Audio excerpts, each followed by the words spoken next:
Hello everyone and welcome to my channel. I don't really have any idea what this channel is going to end up being, but today we're painting, and this is the paint we're using. It's going to be a multi-purpose acrylic. We're going to paint some jars and old cups that I just kind of have laying around to see if we can turn them spooky.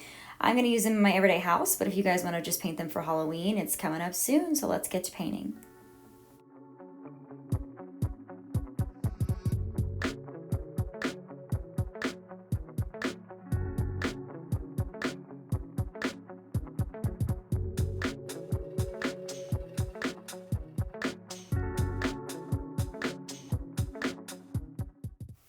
The look we're going for today is apothecary-esque. I'm going to paint cups and jars black and white, and then I'm going to add some stickers that have kind of spooky sayings for elixirs and drinks and things, and I'm going to make them look etched into the jars and cups.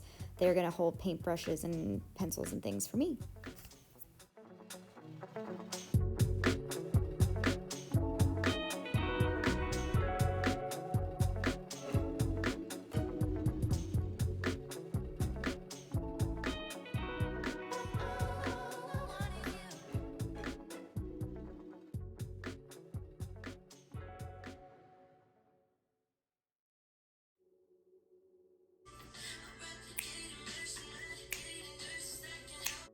Someone may be wondering why I didn't just spray paint the cups. Yes, that would have been much easier. However, I was trying not to spend the money on spray paint. So I already had this paint at home and decided that I would just use this because I thought of this idea the same day that I did it. If anyone else did this and got better results with spray paint, please let me know in the comments.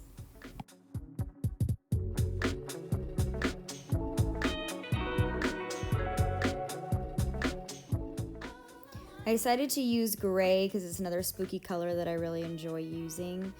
What I did not like though were these plastic cups that I painted like 6 of in this video. They sit in my cabinet all the time and I don't use them, so I attempted to paint them and try to turn them into what I was envisioning. However, when I got done, they just did not fit the vibe I was going for. The mason jars were much more successful. When I was painting them, I was not paying attention to details or how much paint I was using or where the paint was sticking. I was just kind of smothering paint on. I didn't even paint the bottom of them. I didn't paint the insides. I didn't paint the tops very well. I just kind of want that weathered apothecary looking jar.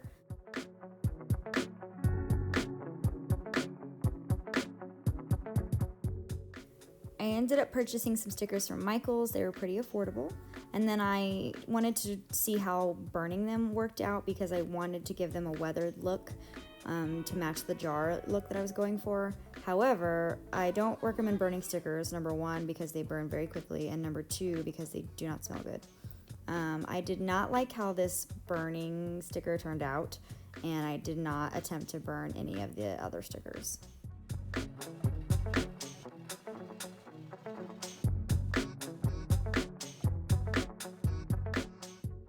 I finished up with the burnt sticker by just etching it around with some black paint to make it look burned into the glass. I think it looks okay.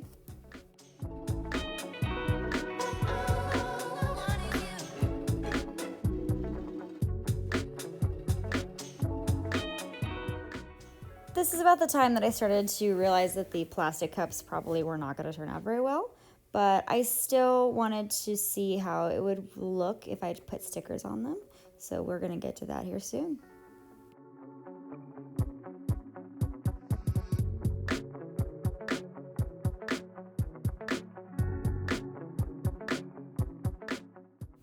So I went ahead and did one already and I fell in love with it, and I really preferred the mason jar look.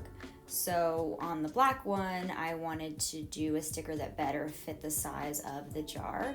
I ended up picking the orange candy skull one just because I thought it looked really good against the black coloring.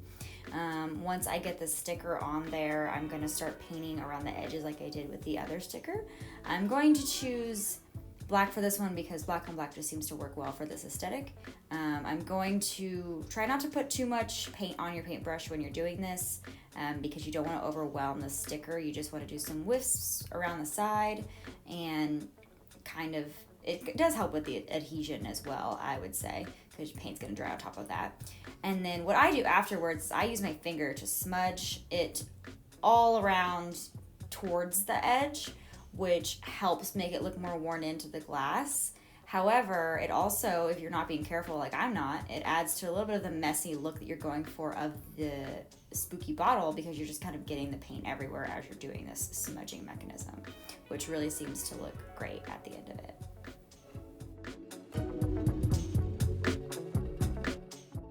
I ended up using tacky glue, which is an all-purpose adhesive that I had at home, on the stickers for the bigger mason jar because they had the glass etched in designs, which was providing a hard space for the stickers to attach to. So it seemed to work well on the white one, so I went ahead and did it with the gray jar and the grave water sticker. And I'm also going to use white paint to surround that one as well to make that look a little bit more etched in to the jar.